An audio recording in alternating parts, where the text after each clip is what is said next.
жанагысы кириптир да. Мен атайын көтөрдүм да суу маселесин ушу Көксерек айыл өкмөтү айтышты эле кайра эмне болот деп баарын көтөрсөм сиздерде жанагы бар экен. Бул жерде менин катышым бул жакта сиздерде ушуну бүтүрүп беришкен да. Бу жерде мынтип турат орусчасычы строительство систем питьевого водоснабжения села Теңги дейт. Теңги айылы, Актайлак, Бирлешкен, Кошболот, Сары Коз, Төлөкө, Көксерек, Алапкинский айыл өкмөтү дейт. Алапкинский району. Бунун бардыгын Сандвич деген компания утуптур. Сметасынын бүт бардыгы 212 миллион экен. Бүгүнкү күндө бул боюнча 12% гана сиздерде жана финансирование болуптур. Керектүү сумма азыркы күндө 131 миллион 761 экен. Бу жерде бүт жанагылар болот, турбалардын кайсы кал жакта өтүш керек, ушул экен. Бул жерде анан кийин мен бүт кагаздарды көтөрдүм, кандай эмне кылыш керек деп. Булардыкы токтоп калыптыр, компания айтып атат. Биз бүтүрүп бергенге даярбыз, мүмкүнчүлүгү шаймандарыбыз бар деп ошол деп чыгышып атат. Ал жагы туура эле экен бир жагынан. Анан негиздеп көрсөк, бул Кытайдан келген грант экен. Акчасы келиптир. Эми бул каржы булага кайсы жакка кетип калган түшүнүксүз да. Азыр эми ушунун артынан байма-бай түшүп атам. Азыр да аким менен отуруп сүйлөштүк. Сиз дагы могу ушул боюнча каттарды жазыңыздар деп. Ушул каттарды, кайрылууларды менин атыма биринчиден ушул жерде отурган сиздер жазышыңыздар керек эле. Могу биздин айыл өкмөт жазыш керек эле отуруп.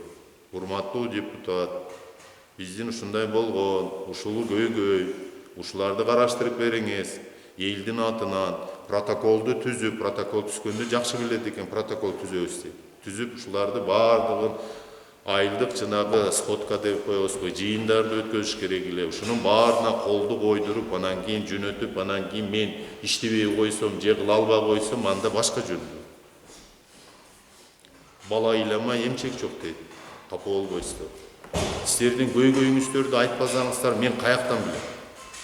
Мен кантип көтөрөм? Мен эми же Нострадамус эмес экенмин, же Ванга эмес экенмин, отуруп алып эле мында карап туруп айтып кое турган. Мына канча могу жанагы айыл өкмөттөрдүн байма-бай келишет. Келет, чалат. Сиздердин мына айыл өкмөтүңүздөр жамандаш эмес, мына бетиңиз келе айтып атам, мен бет келе айткан кишимин. Бир жол чалып же кызыгып койгон жок. Биздин көйгөйүбүз. Мына мисалы могу Көкташтыкы 2 жолу келди. 1-майдыкы жана Мухтар байма-бай чалышат. Калган деле айыл өкмөттөр чалышат. Моуну карап бериңиз. Келдик эле Бишкекке. Могу министрлик бизди кабыл албай атат. Же могу жерде моундай токтоп калдык. Кандай кыласыз? Жардам бересизби деп. Анан билбейм, сиздерде мен же мүмкүн жанагы бир проблемалар жокпу, же кандай бүт бардыгы жайма-жай, шайма-шай окшойт бүт бардыгычы. Эми кичине кыймылдабайсыздарбы? Айтпайсыздарбы? Мындай айта турган жерде дачы. Анан отуруп алып эле мына бул келбеди, ал келбеди, 30 жылдан бери 5 жолу көрдүк депутаттарды шайлап атканда, анан ушудан бери көрбөйбүз десе. Мен сиздерге айткам, мына мен байма-бай келип атам. Ошол жерге Алапкага өткөзгөндө деле башка жерлерде өткөзүп, жанагыларды келгенде келбей атасыздар. Алыстан 120 километр беркиден бул чаткалдан келип айтып кетишип атат, кышын жайын беркисин карабастан. Бишкекке барып айтышып атат, элдин көйгөйү моундай тууган. Сиз могу жогорку кеңештен ушул жанагыларды көтөрүп коюңуз, бизге жардам бериңиз. Мисалы инициативный группалары келди ушул эле чаткалды. Ошолорду айтат, бизде мына геологияга киргизбей атат, экологияга киргизбей атат, ген прокуратурага деди. Ошолор менен бардыгы менен сүйлөшүп аларды. Жанагы күбө катары киргизип койдум керек. Анткени мен общий баягыда интернеттен көрсөңүздөр керек. Алапка чаткал боюнча 74 кылмыш ишин көтөрүп азыр ушунун бардыгын карашып атат. Бардыгы ошол эле баягы фонддун акчасы, бүтпөгөн социалдык объектилер, желип кетилген акча, анан элдин үмүтү жок да. Бул качан бүтөт биздин жанагылар объектилер, качан бүтөт, кайсынысы бүтөт, жолубуз качан оңолот, качан деп.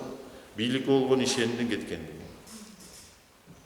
Бийлик өкүлдөрү болсо мынтип отурса. Бул оппозициялык партия, бул оппозициялык көз караштагы партиянын депутаттары. Жок, бул депутат Ала Бука Чаткал районунан барган депутат, бүтүн Кыргызстан саясий партиясы. Ошон үчүн могу жерде ичиңиздерде араңыздарда айылдык кеңештин депутаттары отурса керек. Ушулар да көтөрүш керек эле. Мен мисалы колуман келген жардамды берип келип атам, беремин. Эми биз деле мамлекет бере албаган жерден кантип жардамды беребиз? Бизде ушул бир эле жанагы жогорку кеңештен, жыйындардан көтөрүп, министрликтерге жеткизүү сиздердин көйгөйүңүздөрдү. Анан бул орчундуу жанагыларды айттым да сизге дергечи жасалып аткан жумуш. Андан сырткары могу Ала Бука Касансай жолу дагы болуп атат. Мына биздин бир атуу кайрылды. Биз бардыгыбыз Аксыга барып нотариус жок деди. 10 күн болду чыкканына. Аксыга барсак аксылыгынын эли менен ызылдашып атабыз. Алар бизге караганда саат 6-да келип алып өчүрөт берип болот экен. Biz 60 kançançı olduk. Ayağı mına bir günde 85 oldu. Andan murunku günkülör var eken. Oşu menen 100'den aşıp ketti notariuska kayrılır boyunca. Bir günde oşol notarius 25 kişini karayt eken. Bul da köygöy. Kayrılgandan keyin men de ministerlikке çıktım. Oşole minister Юстиция министрлигине çıktım. Oşole prokuraturaga çıkıp. Mına hazır. Мен ошону айткам, бир жуманын ичинде баары силерде ошол нотариус Ала Букада иштейт деп. Ген прокуратурага чыгып, алар да жакшы 3 күн 4 күн ичинде чечип беребиз дешти. Чечти. Мына азыр 4 күн болду. Ала Букада нотариус Чаткалдын нотариусу келип иштеп атат. Эми уятта ошол 21-кылымда бир нотариусту билен килейген бир районго иштете албагандыгыбыздан кийинчи иштебегенден. Шаарда карасаңыздар, Бишкек шаарында ар бир кычыкта ошол нотариус отурат. Келгиле 350 сомдон, 700 сомдон любой документиңерди биз заверять беребиз, башка кылып беребиз деп. Эми көбүнчөсүнүкү эле жанагы сыртка чыгып аткандар, окууга барганда, жанагы тапшыргандар ошо документтерин бүт бардыгы жана заверять этириш керек экен. Азыр эми буну аштырбасак, 1 сентябрга көп студент 1 курска тапшырган балдарыбыз, кыздарыбыз барбай калат эле да. Кийинкиси мына көйгөй бул жана сом деп коебузбу, паспорттун стол дейбизби мурункудагыдай. Ошол болуп экен. Аны деле министрлик менен сүйлөштүм. Мен мартта эле сүйлөшкөм. Сүйлөшүп жана калсам айтты. Кеминде 300 квадраттык метр жанагы аянтчасы менен имарат таап бериңиздер. Biz azırkı zamanbap Ала Бука району боюнча сонду, центр обеспечения населения, элди тейлөө борборун ачып берейли. Биздин билбейм, буга чейинки жанагы аким өз кыймылдабады, эч ким кыймылдабады. Жергиликтүү бийлик кыймылдабаса мен каяктан? Туурабы? Мен көтөргөнүн көтөрдүм. Алар айтты, макул деди, табыңыздар деди. 300 квадрат жер табыша албай атат. Bu qanday beyli?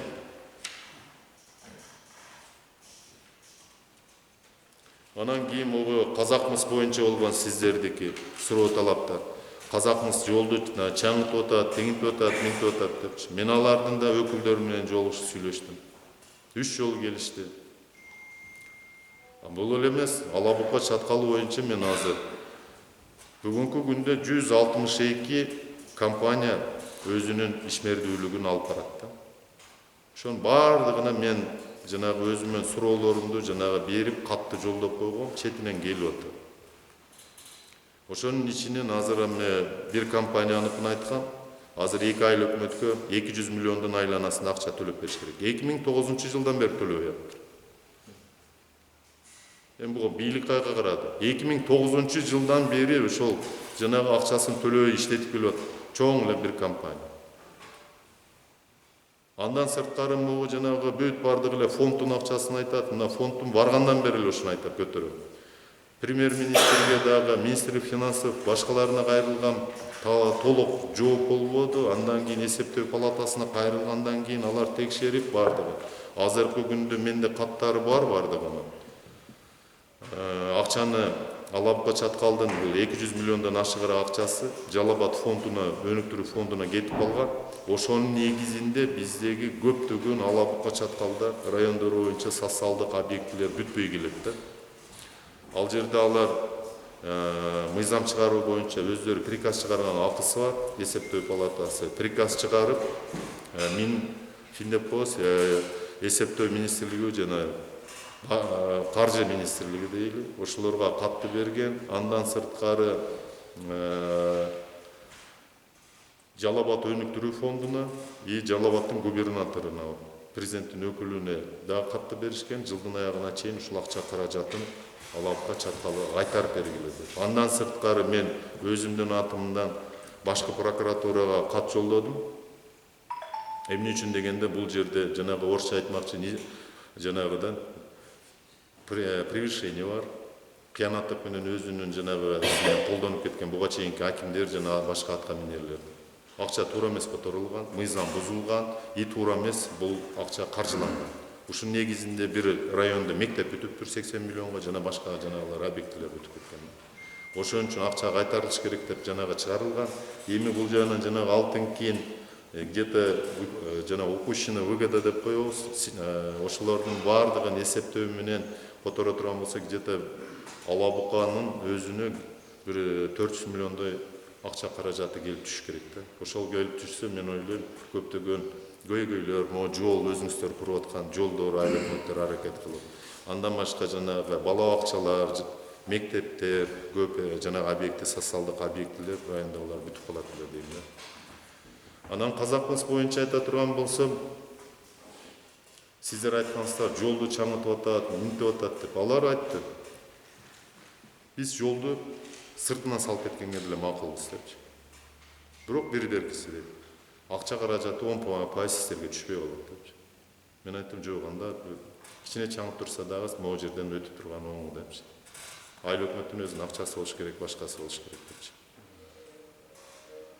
Бирок жанагы көк таштан көбүрөөк суроо талаптарды коюшкан. Алар өздөрүнүн жана суроо талаптарын, жоопторун кечээ күнү алышты. Буга чейинкилер кат түзүндө алышкан. Бирок жанагы кылмыш иштери боюнча жумуш жүрүп атат. Тийиштүү кызматтар, башкы прокуратура, улуттук коопсуздук кызматы, ички иштер министрликтери тиешелүү иштерди, жумуштарды айтып алып барып атат. Эми алардын дагы өзүңүздөр билесиздер, купуя сырлары бар. Кылмыш иштери мен айтканга болбойт, бирок менде бүт бардыгы жазуу түрүндө бар. Кайсы иш кандай болуп атат, кимиси канча жана кузуп берди дейби, же эмне дейт, ошо мода болуп калды го. Ошо жанагылар жасап кайтарып бергендери бар, жана башкалары бар. Менин сөзүмдүн аягында айтат элем, ушул ар бир менде айылда, айыл өкмөттөрдө өзүмө караштуу өкүлдөр бар. Ошолорго кайрылсаңыздар болот. Жерде мына акелерим отурат, туугандарым отурат. Барыңыздар эле тааныйсыздар. Кайрылсаңыздар, мен 24 саат бою байланыштамын. Мен болбой калсам, менин жардамчыларым байланышта. Бул сиздерге мен айтканым мына 6 айдын ичинде жасалган жумушум. Буну сиздер эми кылган жумуштар ошого туура багыттабы, аны эл тараза дейт, өзүңүздөр карап көрөсүздөр. Эми сиздер менен биз байма-бай ушинтип жолугуштурабыз. Эмигисинде келиңиздер. Келип, коңшу колоону айтып, жанагы бузук телефон менен отуруп эле бири-бириңиздерди WhatsApp группада отура бериштин кереги жок. Жүз көрсө жүз тайып дейт. Мен бу жерден укпаганды бирөөсү түшүнүп айтат, бирөөсү түшүнбөй айтат. Бирөөсү өзүнүн деңгээлине түшүнүп айтат, анан туура эмес айтып алат. Андан көрө өзүңүздөр келип, ушул жерден берчи суроолорду берип, жообун алып, туура маалымат алсаңыздар да. Анан кийин бул жерде жанагыны жөн эле айтып, кайрылып кете бербестен. Мына кечээ күнү мен деле айттым жана Көк Ташта. Жер боюнча граница бuyагы мындай кетип калды, бuyагы мындай дейт. Кызык экенсиңер да. Менде мына 40-жылкы карта бар, менде 53-чү, менде мынча, менде 2 карта, менде 3 карта бар дейсиңер да. Ошо картаңарды сандыкка салып, базып отура бербестен, могу протокол менен эрке кылып комиссияга бербейсиңерби дедим. 3 ай калды дедим, Кыргызстан менен Өзбекстан жанагына граница чечишин. 3 айдан кийин ал картаны үйүңөр кийлеп алгыла дедим, жана көчөгө. Кармап отура бергенде эмне пайда? Интернетке чыгарып коет экенсиңер, жазып коесуң, менде бар туура эмес кетип атат. Туура эмес болсо ошону бериш керек да, айтыш керек. Туугандар, могу жери моундай, моунчанчы картончу монча, ушуну комиссия карап чыккыла. Бергиле, мен мисалы дедим, комиссиянын жумушун көргөн да эмесмин дедим. Азыр бизге жогорку кеңешке бул берки жана делимитация, демаркация боюнча бир дагы материал келели. Болуп атат деди. Тийиштүү жумуштар жүрүп атат деп айтышып кеткен. Аны азыр эми келгенден кийин гана көрөбүз. Аны мен сиздерди алдай албайм. Анан кийин ушунча жыл улуттук коопсуздук кызматында иштеп, анан кийин мен сиздерди алдай турган болсом анда туура болбойт да. Менде мисалы жана орусча айтмакчы кичине түшүнүк бар да, честь офицера деген бар. Мен погон тагынган кишимин. Мен өмүрүмдө бирөөдү алдап көргөн эмесмин. Улуттук коопсуздук кызматына ошол эле КГБга 7 атасына чейин карап алат. 7 атама чейин мен тазамын, азыркы күндө да тазамын. Мен бир жерде бир артымда же калбырым, шакмарым жок. Ошон үчүн ачык сиздер менен сүйлөшүп турам. Беките турган нерсем да жок.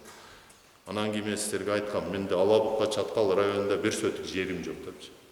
Бизнесим да жок. Мен өмүр бою ушул элим, журтум үчүн деп иштеп келип атам. Дагы Кудай буйрса, канча өмүр берсе иштеп беребиз. Рахмат.